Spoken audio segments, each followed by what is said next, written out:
किसी शहर के रेलवे स्टेशन पर एक भिखारी भीख मांगकर अपना पेट भरता था। एक दिन जब वो भीख मांग रहा था तो सूट बूट पहने एक लंबा सा व्यक्ति उसे दिखा। उसने सोचा कि ये व्यक्ति बहुत अमीर लगता है, इससे भीख मांगने पर मुझे जरूर अच्छे पैसे देगा। वह उस लंबे व्यक्ति से भीख मांगने लगा।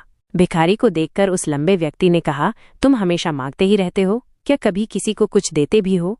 भिखारी बोला, साहब मैं तो भिखारी हूँ, हमेशा लोगों से मांगता ही रहता हूँ, मेरी इतनी औकात कहाँ कि किसी को कुछ दे सकूं।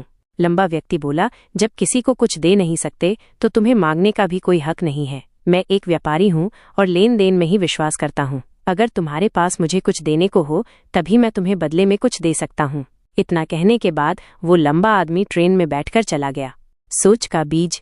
इधर भिखारी उसकी कही गई बात के बारे में सोचने लगा। उस लंबे व्यक्ति के द्वारा कही गई बात उस भिखारी के दिल में उतर गई। वो सोचने लगा कि शायद मुझे भीख में अधिक पैसा इसीलिए नहीं मिलता क्योंकि मैं उसके बदले में किसी को कुछ दे नहीं पाता हूँ। लेकिन मैं तो भिखारी हूँ, किसी को कुछ देने लायक भी नहीं हूँ, लेकिन कब तक मैं मांगता रहूंगा?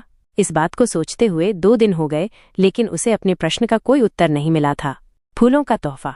तीसरे दिन जब वो स्टेशन के पास बैठा हुआ था तभी उसकी नज़र कुछ फूलों पर पड़ी जो स्टेशन के आसपास के पौधों पर खिल रहे थे। उसने सोचा, क्यों न मैं लोगों को भीख के बदले कुछ फूल दे दिया करूं। उसको अपना ये विचार अच्छा लगा और उसने वहां से कुछ फूल तोड़ लिए। अब वो ट्रेन में भीख मांगने पहुंचा। अब जब भी कोई उसे भीख देता तो उसके बदले में वो भीख देने वाले को कुछ फूल दे देता। उन फूलों को लोग खुश होकर अपने पास रख लेते थे। अब भिखारी रोज फूल तोड़ता और भीख के बदले में उन फूलों को लोगों में बांट देता था। कुछ ही दिनों में उसने महसूस किया कि अब उसे बहुत अधिक लोग भीख देने लगे हैं। वो स्टेशन के पास के सभी फूलों को तोड़ लाता था। जब तक उसके पास फूल रहते थे तब तक उसे बहुत से लोग भीख देते थे, लेकिन जब फूल बांटते बांटते खत्म हो जाते तो उसे भीख भी नहीं मिलती थी। अब रोज ऐसा ही चलता रहा। पहचान का दूसरा पाठ। एक दिन जब वो भीख मांग रहा था तो उसने देखा कि वही लंबा व्यक्ति ट्रेन में बैठा है जिसकी वजह से उसे भीख के बदले फूल देने की प्रेरणा मिली थी। वह तुरंत उस व्यक्ति के पास पहुंच गया और भीख मांगते हुए बोला, आज मेरे पास आपको देने के लिए कुछ फूल हैं, आप मुझे भीख दीजिए तो बदले में मैं आपको कुछ फूल दूंगा। उस लंबे व्यक्ति ने उसे भीख के रूप में कुछ पैसे दे दिए और भिखारी ने कुछ फूल उसे दे दिए। उस लंबे व्यक्ति को ये बात बहुत पसंद आई। वो बोला, वाह क्या बात है, आज तुम भी मेरी तरह एक व्यापारी बन गए हो। इतना कहकर फूल लेकर वो लंबा व्यक्ति अपने स्टेशन पर उतर गया। नया आत्मविश्वास।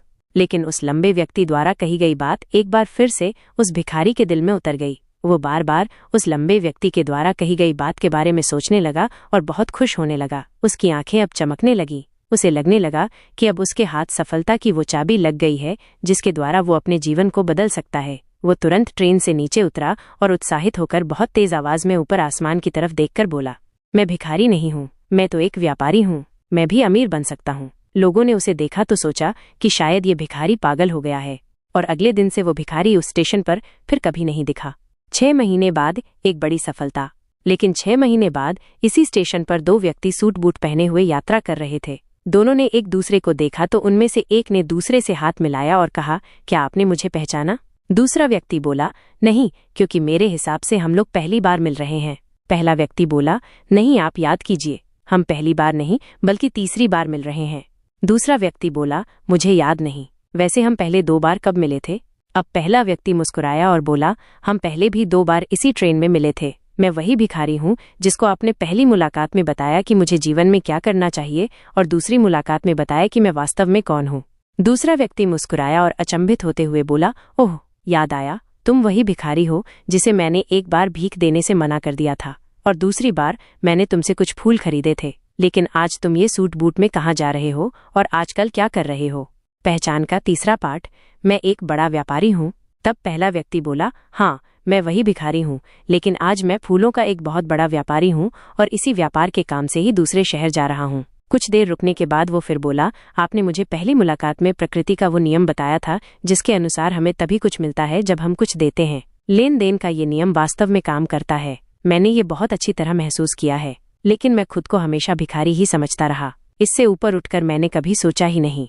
और जब आपसे मेरी दूसरी मुलाकात हुई तब आपने मुझे बताया कि मैं एक व्यापारी बन चुका हूँ। अब मैं समझ चुका था कि मैं वास्तव में एक भिखारी नहीं बल्कि व्यापारी बन चुका हूँ। मैंने समझ लिया था कि लोग मुझे इतनी भीख क्यों दे रहे हैं, क्योंकि वो मुझे भीख नहीं दे रहे थे बल्कि उन फूलों का मूल्य चुका रहे थे। सभी लोग मेरे फूल खरीद रहे थे क्योंकि इससे सस्ते फूल उन्हें कहाँ मिलते। मैं लोगों की नज़रों में एक छोटा व्यापारी था, लेकिन मैं अपनी नज़रों में एक भिखारी ही था। आपके बताने पर मुझे समझ आ गया कि मैं एक छोटा व्यापारी हूँ। मैंने ट्रेन में फूल बांटने से जो पैसे इकट्ठे किए थे, उनसे बहुत से फूल खरीदे और फूलों का व्यापारी बन गया। यहाँ के लोगों को फूल बहुत पसंद है और उनकी इसी पसंद ने मुझे आज फूलों का बहुत बड़ा व्यापारी बना दिया। दोनों व्यापारी अब खुश थे और स्टेशन आने पर साथ उतरे और अपने अपने व्यापार की बात करते हुए आगे बढ़ गए। इस कहानी से हमें क्या सीख मिलती है? दोस्तों, इस कहानी से हमें बहुत कुछ सीखने को मिलता है। कहानी में लंबा व्यापारी गिव एंड टेक, लेन देन के नियम को बहुत अच्छी तरह जानता था।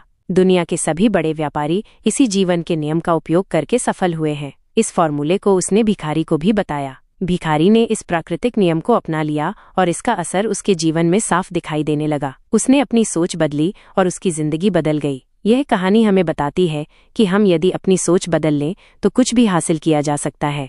यदि हम खुद को छोटा समझते रहेंगे तो हम हमेशा छोटे ही बने रहेंगे। बड़ा बनने के लिए हमें अपनी सोच को बदलना होगा और खुद के बारे में बड़ा सोचना होगा। कहानी का सार ये है कि सफलता आपकी सोच में छुपी होती है। खुद का आत्मसम्मान जगाइए, अपनी सोच को बड़ा बनाइए और देखिए कैसे आप सफलता के शिखर पर पहुंच जाते हैं।